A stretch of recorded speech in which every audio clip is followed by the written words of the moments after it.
नमस्कार, स्वागत है आप सभी का। मैं हूं आपके साथ कुमार कुणाल धीरज। उत्तराखंड प्रदेश में खनन का मुद्दा एक बार फिर गर्मा गया है।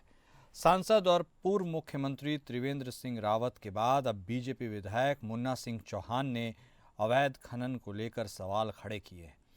दरअसल मुन्ना सिंह चौहान का एक वीडियो खूब वायरल हो रहा है। इस वीडियो में विधायक चीता पुलिस के जवानों को जमकर खरी खोटी सुना रहे हैं। बताया जा रहा है कि विधायक ने रविवार को दोपहर बाद रास्ते में खुद खनन से ओवरलोड ट्रैक्टर ट्रॉली पकड़ी, जिसके बाद वे गुस्सा गए। ऐसे वीडियो को लेकर अब कांग्रेस सरकार पर हमलावर है। कांग्रेस प्रदेश अध्यक्ष करण माहरा का कहना है कि प्रदेश में बहुत भ्रष्टाचार हो रहा है। उन्होंने कहा कि पूर्व मुख्यमंत्री त्रिवेंद्र सिंह रावत 2 बार लोकसभा में ये मुद्दा उठा चुके हैं और अब मुन्ना सिंह चौहान ने खनन का मामला उठाया है। उन्होंने कहा कि 1 साल पहले विकासनगर में हम धरने में बैठे थे। उस समय तक ये शिकायतें आ रही थी कि जो मार्ग बंद रहता है उससे हिमाचल की भूमि से रेत खोदकर उत्तराखंड लाया जा रहा है या यहाँ का रेत दूसरी जगह भेजा जा रहा है।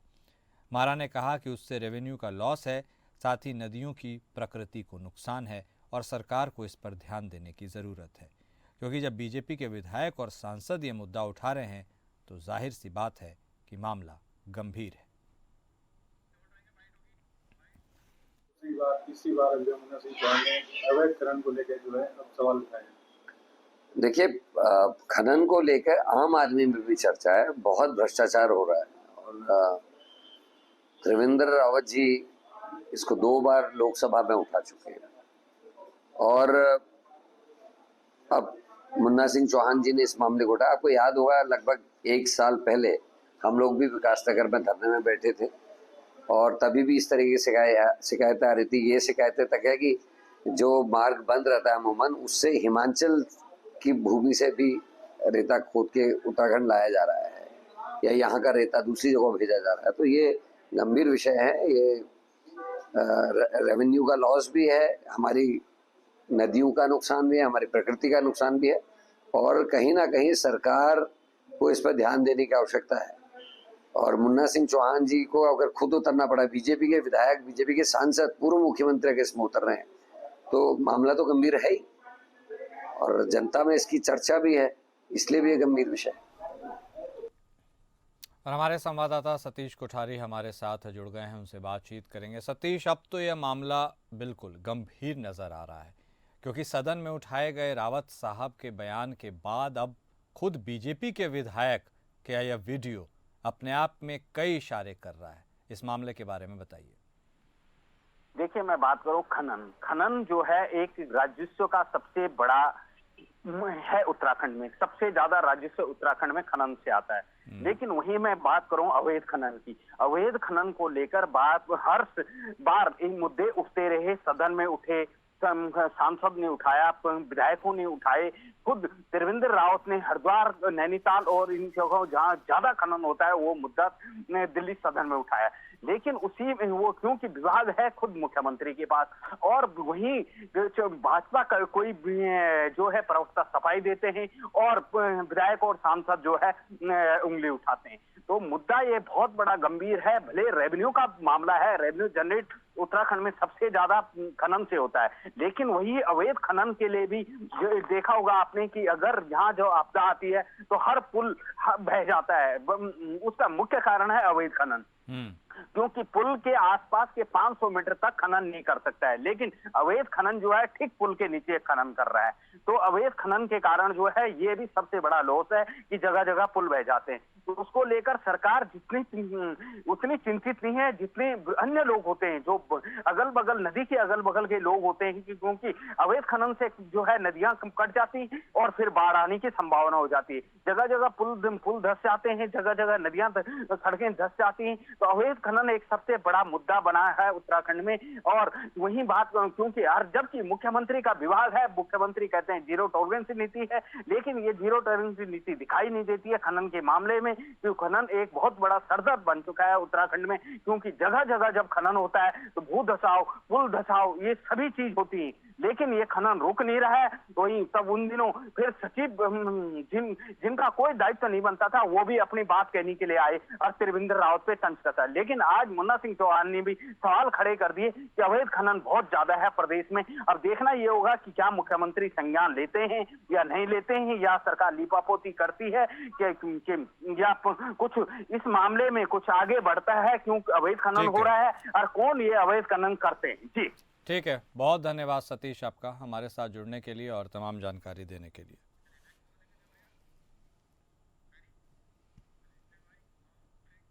वहीं उत्तर प्रदेश के मुख्यमंत्री योगी आदित्यनाथ मंगलवार को देवरिया जनपद के दौरे पर रहेंगे। इस दौरान मुख्यमंत्री 676 करोड़ से अधिक रुपए की परियोजनाओं का लोकार्पण और शिलान्यास करेंगे।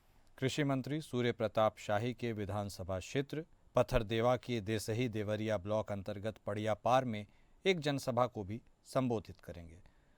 सीएम योगी के आगमन को लेकर प्रशासनिक अमला तैयारियों को अंतिम रूप देने में लगा है।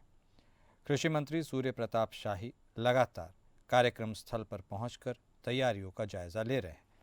इस दौरान एपीएन से बातचीत करते हुए कृषि मंत्री सूर्य प्रताप शाही ने बताया कि निश्चित ही सीएम योगी का दौरा पथरदेवा विधानसभा सहित देवरिया जनपद के विकास के लिए काफ़ी महत्वपूर्ण है। 501 परियोजनाओं का लोकार्पण और शिलान्यास होना है। इसमें 341 परियोजनाओं का लोकार्पण और 160 परियोजनाओं का शिलान्यास शामिल है। सीएम के आगमन को लेकर बीजेपी कार्यकर्ताओं सहित क्षेत्रीय लोगों में काफ़ी उत्साह है। सूबे के मुखिया योगी आदित्यनाथ का कल देवरिया जनपद में आगमन होना है। देवरिया जनपद के देसई देवरिया ब्लॉक का यह क्षेत्र जो कि मड़ियापार है, यहाँ पर कल योगी आदित्यनाथ की जनसभा होनी है। यहाँ पर यह तैयारियां चल रही हैं। आपको बता दें कि यहाँ करीब अधिक संख्या में लोग भीड़ उपस्थित होने की उम्मीद है। आपको बता दें कि यह क्षेत्र उनके सरकार के कृषि मंत्री सूर्य प्रताप शाही का क्षेत्र है। पथरदेवा विधानसभा में यह कार्यक्रम लगा हुआ है, जहाँ 676 करोड़ से अधिक योजनाओं का लोकार्पण और शिलान्यास होना है।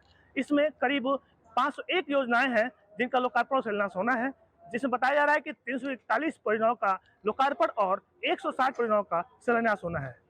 दूसरी तरफ चूंकि कृषि मंत्री सूर्य प्रताप शाही का क्षेत्र है, इसलिए उन्होंने लगातार इस कार्यक्रम को सही तरीके से आगे बढ़ाया जा सके इसको लेकर जायजा किया है अधिकारियों से मीटिंग करके, और हर तरीके से सभी व्यवस्थाओं को चुस्त और दुरुस्त करने में लगे हैं। डीएम और एसपी सभी तैयारियों को अंतिम दौर में पहुंचाने में लगे हैं। कल यहाँ पर सीएम योगी का कार्यक्रम है। निश्चित तौर पर देवरिया की जनता को एक बड़ा सौगात मिलने वाला है। 676 करोड़ की परियोजना है जो कि इनके लिए काफी मददगार होंगी। देवरिया से अमित हरपाल के साथ राजकुमार गिरी, एपीएन न्यूज। हमारे साथ हमारे संवाददाता राजकुमार गिरी भी जुड़ चुके हैं, उनका भी रुख करेंगे, उनसे बातचीत करेंगे। राजकुमार, यह भी बता दीजिए कितना महत्वपूर्ण रहने वाला यह दौरा है उत्तर प्रदेश के मुख्यमंत्री योगी आदित्यनाथ का, और वहां के क्षेत्र के निवासियों को खासकर सीएम के इस दौरे से क्या कुछ उम्मीद है, तैयारियां कितनी पुख्ता की जा चुकी हैं? जी कुणाल, बिल्कुल ये बेहद ही महत्वपूर्ण दौरा है जो कि कल सुबह होना है। योगी आदित्यनाथ एक बड़ी सौगात देवरिया जनपद को देने वाले हैं। पूरा कार्यक्रम जो कि उनके ही सरकार के कृषि मंत्री सूर्य प्रताप शाही के क्षेत्र पड़ियापार में लगा हुआ है, इसको लेकर भाजपा कार्यकर्ताओं के साथ साथ स्थानीय लोगों में भी काफी उत्साह है। क्योंकि इस समय तैयारियां अंतिम दौर में है। लगातार हम बात करें अधिकारियों की तो दौरा करके किसी प्रकार से कोई भी कमी ना रहे, कहीं कोई चूक ना हो, इसको लेकर सभी योजनाओं के माध्यम से, सभी बैठकों के माध्यम से इसको अंतिम रूप दिया जा रहा है। आपको बता दें कि करीब 676.32 करोड़ की लागत से ये सब परियोजनाएं हैं जिनका लोकार्पण और शिलान्यास करेंगे, जिनमें विभिन्न नगर पंचायत नगर पालिकाओं के भवन है जो जिसका लोकार्पण शिलान्यास होना है, और इसके अलावा सड़कों का लोकार्पण शिलान्यास होना है। कहीं न कहीं एक बड़ा अमाउंट है, बड़ा बजट है जो कि देवरिया जनपद को मिलने वाला है। आपको बता दें कि कृषि मंत्री सूर्य प्रताप शाही जो कि लगातार इस कार्यक्रम को लेकर उत्सुक हैं, और उन्होंने अपने सोशल मीडिया के माध्यम से भी लोगों से निमंत्रण दिया है ताकि इस कार्यक्रम में पहुंचे लोग और योगी आदित्यनाथ को सुने।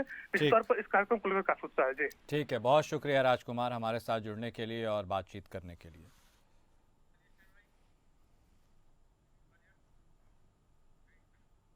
मध्य प्रदेश कांग्रेस ने ग्वालियर में संविधान बचाओ रैली का आयोजन किया, जिसमें केंद्र की मोदी सरकार को जमकर घेरा गया है। इस दौरान दिग्विजय सिंह का भाषण शुरू होते ही श्रोता गायब हो गए, जिससे वह गुस्से में आ गए और मंच से कहा कि वह तभी बोलेंगे जब उनकी बारी आएगी। कांग्रेस नेता जीतू पटवारी ने कहा कि ज्योतिरादित्य सिंधिया ने चुनी हुई सरकार को गिराने में भूमिका निभाई थी और आज वह मंत्री है। वहीं सुप्रिया श्रीनेत ने कहा कि राहुल गांधी और मल्लिकार्जुन खड़गे के नेतृत्व में कांग्रेस संविधान के लिए संघर्ष कर रही है। बीजेपी ने कांग्रेस की रैली पर पलटवार करते हुए कहा कि यह सिर्फ राजनीति करने का तरीका है। बीजेपी के एससी मोर्चा के राष्ट्रीय अध्यक्ष लाल सिंह आर्य ने कहा कि कांग्रेस सिर्फ अपना हित साधने के लिए संविधान की बात कर रही है। कांग्रेस ने 25 से 30 अप्रैल के बीच पूरे देश में संविधान बचाओ रैलियां आयोजित करने का फैसला किया है, जिसकी शुरुआत मध्य प्रदेश के ग्वालियर से हुई। तो मध्य प्रदेश के ग्वालियर से ये तस्वीरें हम आपको दिखा रहे हैं, जहां कांग्रेस की तरफ से संविधान बचाओ रैली का आयोजन किया गया। हालांकि गौर करने वाली बात यह भी रही कि जैसे दिग्विजय सिंह का भाषण शुरू हुआ, वहां के श्रोता ही गायब हो गए। रैली में ज्योतिरादित्य सिंधिया पर भी जमकर निशाना साधा गया। हालांकि दिग्विजय सिंह के प्रकरण पर जो बात है, उसमें यह कहा गया कि उनके भाषण शुरू होते ही श्रोता गायब हो गए, वह गुस्से में आ गए और उन्होंने कहा वह तभी बोलेंगे जब उनकी बारी आएगी। संवाददाता सुनील हमारे साथ जुड़ गए हैं, उनसे बातचीत करेंगे, ज़्यादा जानकारी लेंगे।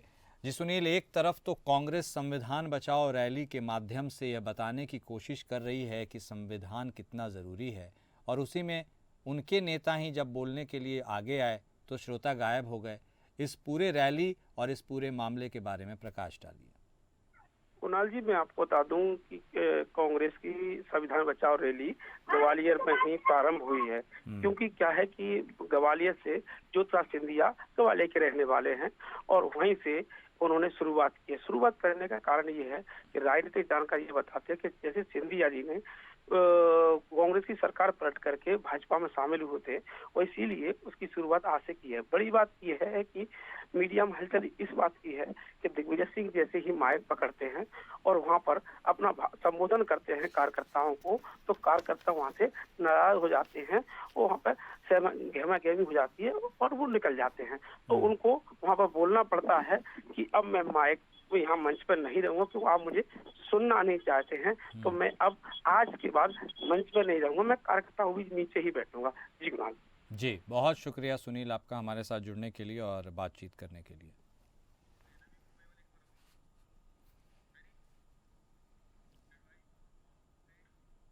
सीवुड स्थित स्कूल में एक 4 साल के बच्चे पर कथित यौन शोषण की घटना से पूरे इलाके में आक्रोश की लहर दौड़ गई है। इस चौंकाने वाली घटना के बाद गुस्साए अभिभावकों ने स्कूल के सामने शांतिपूर्ण आक्रोश मार्च निकाला। अभिभावकों ने स्कूल के प्रिंसिपल को भी इस मामले में सह आरोपी बनाने की जोरदार मांग की है। उनका कहना है कि स्कूल प्रशासन की लापरवाही और अनदेखी के चलते यह घटना घटी है। इसलिए सिर्फ आरोपी ही नहीं, बल्कि प्रिंसिपल और अन्य जिम्मेदार अधिकारियों पर भी कड़ी कार्रवाई की जानी चाहिए, ऐसी अभिभावकों की मांग है। इस आंदोलन में महाराष्ट्र नवनिर्माण सेना यानी मनसे के पदाधिकारियों ने भी सक्रिय भागीदारी निभाई और अभिभावकों की हर मांग को मनसे ने पूरा समर्थन दिया है। अभिभावकों की लड़ाई में हमारा ठोस समर्थन रहेगा। पीड़ित बच्चे को न्याय मिला, यह लड़ाई नहीं रुकेगी, ऐसा मनसे की तरफ से पदाधिकारियों ने कहा है। स्कूल के बाहर कड़ा पुलिस बंदोबस्त तैनात किया गया है। पुलिस द्वारा इस मामले की गहन जांच शुरू है। वहीं स्कूल प्रशासन की ओर से अब तक कोई आधिकारिक बयान जारी नहीं किया गया है। अभिभावकों ने स्कूल में विद्यार्थियों की सुरक्षा के लिए सख्त नियम लागू करने की मांग की है।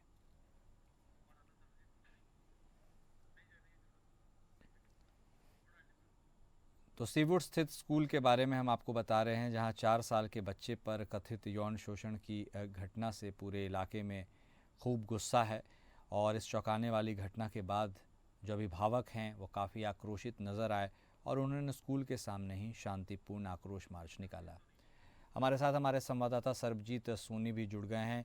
सरबजीत, ये अपने आप में बेहद हैरान और घिनौनी घटना भी है। इस पूरी घटना के बारे में भी बताइए, कैसे घटित हुई यह घटना और अभी तक क्या कार्रवाई हुई है? नवी मुंबई के जो सीवुड परिसर में एनआरआई पुलिस स्टेशन के हद में दिल्ली पब्लिक स्कूल की घटना है, जिसके बाद ये घटना होने के बाद एक बालिका से छेड़छाड़ की गई, जिसके बाद परिजनों के शिकायत के बाद पुलिस ने तत्काल आरोपी को हिरासत में लिया है, जिसके बाद मामला दर्ज किया है। पॉस्को के तहत आरोपी को गिरफ्तार तो कर लिया गया है, हालांकि 30 तारीख तक उनको जो है आरोपी को पुलिस कस्टडी दी गई है, लेकिन परिजनों में नाराजगी है। उनका कहना है कि इस पर प्रिंसिपल को भी आरोपी बनाया जाए, को आरोपी बनाया जाए, क्योंकि उन्होंने समय रहते ही उनकी लापरवाही की वजह से ही ये घटना घटी है, ताकि ऐसे आगे भी कई बार ऐसी शिकायत की गई थी, लेकिन प्रिंसिपल ने एक्शन नहीं लिया गया, ऐसा परिजनों का आरोप है।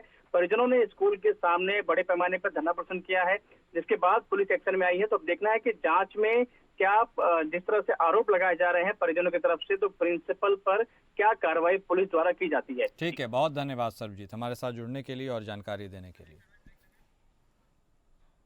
आरजेडी के सीएम फेस तेजस्वी यादव ने एक बड़ा ऐलान किया है। बिहार चुनाव में वोटरों को रिझाने के लिए तेजस्वी ने एक ऐसा दांव फेंका है जो जन सुराज पार्टी के संस्थापक प्रशांत किशोर पहले से आजमाते आ रहे हैं।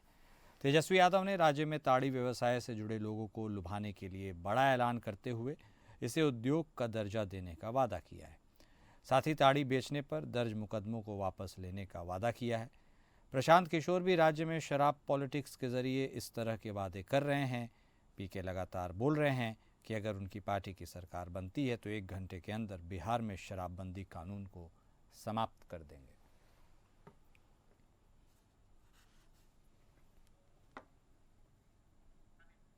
हमारे साथ हमारे संवाददाता मोहम्मद दानिश जुड़ गए हैं, उनका रुख करेंगे, उनसे बातचीत करेंगे।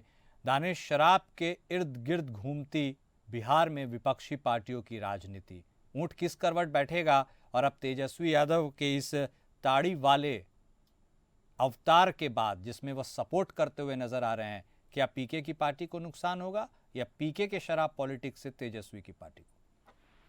देखिए कुणाल, सबसे बड़ी बात है कि इसमें जो शराबबंदी को लेके जो ज्यादातर जो टारगेट, जैसे प्रशांत किशोर ने कहा था कि इसमें छोटी जाति के लोग को जो है फंसाया जा रहा है या वो लोग इन्वॉल्व होते हैं इसमें, तो वैसे स्थिति पर देखा जा रहा है जो ये चिराग पासवान की पार्टी है, उनकी जो कोर वोटर जो है वो कहीं ना कहीं अगर ये लोग ऐसा करते हैं और इन पर जनता विश्वास करती है तो उम्मीद करते हैं कि अगर ये इसमें एनडीए को थोड़ा ना थोड़ा नुकसान किया जा रहा है। और साथ ही जैसे तेजस्वी यादव ने कहा कि हम ये शराबबंदी से ताड़ी को जो है वो अलग रखेंगे, और प्रशांत किशोर क्योंकि पहले ही वादा किए हुए हैं कि हम जो मेरी अगर भूमिका रही सरकार में तो हम 1 घंटा में शराबबंदी को हटा देंगे। जिसमें देखा जा रहा है कि इसमें बिहार सरकार को बहुत तरह से शराबबंदी के कारण नुकसान भी है, मगर नीतीश कुमार का सीधा स्टैंड है कि शराबबंदी बिहार में लागू रहेगी। अगर एनडीए की सरकार जब तक रहेगी तब तक वो लागू रहेगी। ठीक, बहुत शुक्रिया दानिश आपका हमारे साथ जुड़ने के लिए और जानकारी देने के लिए।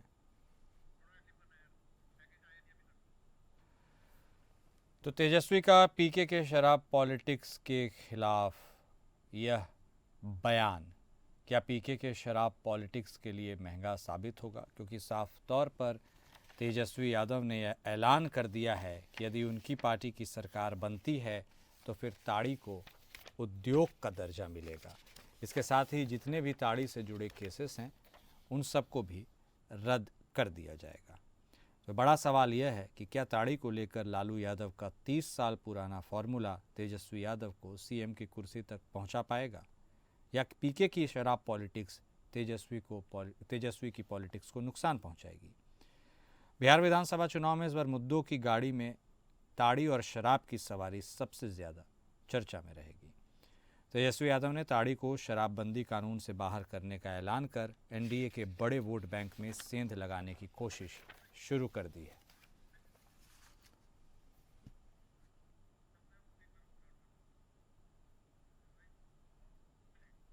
बिहार में शराबबंदी के 9 साल पूरे हो गए हैं। शराबबंदी से महिलाओं की जीवन पर बड़ा असर पड़ा है। एक सर्वे में 82% महिलाओं ने कहा है कि उनके पति अब शराब नहीं पीते हैं। साथ ही शराब के नशे में पति लड़ाई नहीं करते और महिलाओं के साथ मारपीट की खबर अब कम ही आती है। बिहार में 99% महिलाएं और 93% पुरुष शराबबंदी के पक्ष में हैं। घरेलू हिंसा के आंकड़े भी घटे हैं। पेश है शराबबंदी के 9 साल पर यह रिपोर्ट।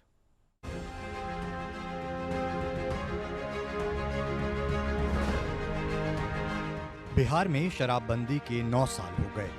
इन 9 वर्षों में कहीं शराबबंदी के सकारात्मक नतीजे दिख रहे हैं। बिहार पुलिस के आंकड़ों के अनुसार शराबबंदी से पहले 2015 में घरेलू हिंसा के 15,000 से अधिक मामले दर्ज हुए थे, लेकिन शराबबंदी लागू होने के बाद 2020 तक यह आंकड़ा घटकर लगभग 9,000 रह गया। 2024 तक घरेलू हिंसा के मामले और घटकर लगभग 7,500 के करीब पहुंच गए हैं। शराबबंदी लागू होने के बाद खाने की अलग चीजों का, मिठाई का, दूध के प्रोडक्ट्स का, दूध का, इसकी बिक्री बढ़ी, सिले सिलाए कपड़ों में बिक्री बढ़ी, सिलाई मशीन की बिक्री बढ़ी, जो दूसरे प्रकार के फर्नीचर लोग गांव में जो दैनिक मजदूरी पर जीवित था, कहाँ उसके घर में किसी तरह का फर्नीचर था, कुछ फट गया, कुछ बिछावन में ठीक नहीं रहता। आज इन सब चीजों की बिक्री बढ़ गई, जो पैसे की बचत हुई, बच्चे की पढ़ाई पर ध्यान दे रहे, उसके कपड़े पर ध्यान दे रहे, ये पैसा बच रहा है तो अच्छे भोजन पर उसको लगा रहे हैं, तो इतना बड़ा फायदा हुआ। और हम बता दें, बिहार में शराबबंदी के प्रभाव को समझने के लिए 2 बड़े सर्वे कराए गए। पहला सर्वे 2018 में नीतीश सरकार ने कराया था, जिसमें 1,64,00,000 लोगों ने शराब छोड़ने की बात कही थी। वहीं दूसरा सर्वे 2023 में चाणक्य लॉ विश्वविद्यालय और एएन सिन्हा इंस्टीट्यूट के सहयोग से कराया गया, जिसमें 1,82,00,000 लोगों ने शराब छोड़ने की पुष्टि की। सर्वे में यह भी सामने आया कि बिहार में 99% महिलाएं और 93% पुरुष शराबबंदी के पक्ष में हैं। डॉक्टरों और उत्पाद विभाग के अधिकारियों का भी मानना है कि शराबबंदी ने समाज में सकारात्मक बदलाव लाए हैं। सिर्फ महिलाओं के प्रति हिंसा ही नहीं, बल्कि आपराधिक घटनाओं में भी कमी आई है, ऐसा सरकार का मानना है। राष्ट्रीय अपराध रिकॉर्ड ब्यूरो के अनुसार शराब से जुड़े अपराध 2015 के 12,000 मामलों से घटकर 2021 में 3,000 के आसपास रह गए। 2024 तक यह और कम हुआ। जब शराबबंदी लागू हो गई और इस साल हम लोगों ने आह्वान किया कि भाई मानव श्रृंखला बनेगी, शराबबंदी से हम नशा मुक्ति की ओर समाज को ले जाना चाहते हैं और 4 करोड़ लोग मानव श्रृंखला में शामिल हुए। मैं आप सबको बधाई देता हूं जो इस मानव श्रृंखला में शामिल हुए। अब आगे अभी बिहार की 12 करोड़ नहीं हुई है। 1/3 से ज्यादा लोग मानव श्रृंखला में शामिल होकर लोगों ने अपनी भावना का प्रकटीकरण किया कि हम शराब के खिलाफ हैं, शराबबंदी के पक्ष में, नशा मुक्ति के पक्ष में। बिहार सरकार का दावा है कि शराबबंदी से राज्य में न सिर्फ घरेलू हिंसा में कमी आई है, बल्कि सामाजिक ताना बाना भी मजबूत हुआ है। शराबबंदी को लेकर व्यापक छापामारी अभियान चलाया जा रहा है। इसमें अनेक तस्करों को अभी तक गिरफ्तार किया गया है और लाखों लीटर शराब तथा हजारों गाड़ियां भी जब्त की गई है। इन जब्त शराबों का विनष्टीकरण भी करवाया जा रहा है। यह हमारी प्राथमिकता है और इसमें जनता का काफ़ी सहयोग मिल रहा है। इस कारण से शराब माफियाओं में भय व्याप्त। फायदा यही हुआ कि जब मैं पीता था तो उस समय मेरे बच्चे को भी लत लग गए थे, वो भी पीना शुरू कर दिए थे कि मैं तो जानता नहीं था कि मेरे बच्चे भी पी रहे हैं। तो नीतीश सरकार शराब बंद किए तो मैंने भी जो है ना बंद कर दिया शराब पीना, एकदम एक्यूरेट। अभी तक छूता भी नहीं हूँ। पहले मैं बहुत पीता था, इससे लत लग गई मेरे बच्चे को। जब मैंने छोड़ा तो बच्चे भी धीरे धीरे छोड़ दिए और अभी तक मुझे 3-4 लाख का फायदा हुआ। क्या बोले हम, चलिए बोल नहीं देते हैं क्या, जब अभी जो है पहले की तरह घर में नहीं देते थे, अभी दे रहे हैं खाना पीना, बाल बच्चा को भी अच्छा से देख रहे हैं।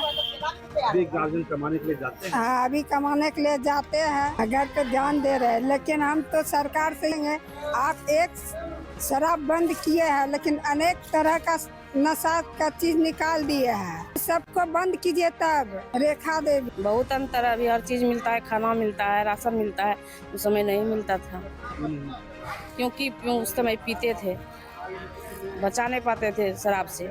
अब बहुत बचत होता है शराब छोड़ने से। शराबबंदी जो है बिहार सरकार द्वारा उठाया गया बहुत महत्वपूर्ण कदम था, खासकर ये नीचे तबके के लोगों के लिए, जो कि जहरीली शराब पीने से मौतें होती थी, बीमारियां होती थी।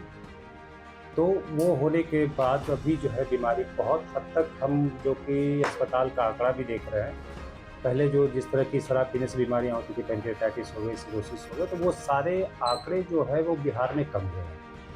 अगर मेरी माने तो लगभग 50 to 60% बीमारी की गिरावट शराब से जो होती थी वो कम हुई। मुझे याद है कि जब मैं नौकरी ज्वाइन किया था, उसमें बिहार में शराबबंदी थी नहीं, तो पर डे 2-3 शराब के पेशेंट जो कभी किसी पेट दर्द लेकर के आ रहे हैं, कभी कोई गिर के आ रहा है, कोई एक्सीडेंटल आ रहा है।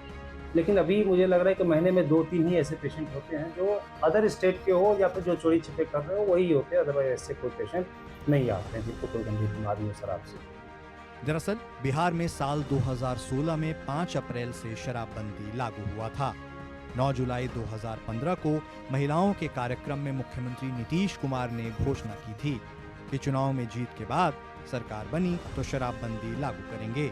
सीएम नीतीश कुमार महिलाओं के खिलाफ हो रहे अत्याचार और नशे के खिलाफ बिहार में शराब पर रोक लगा दी।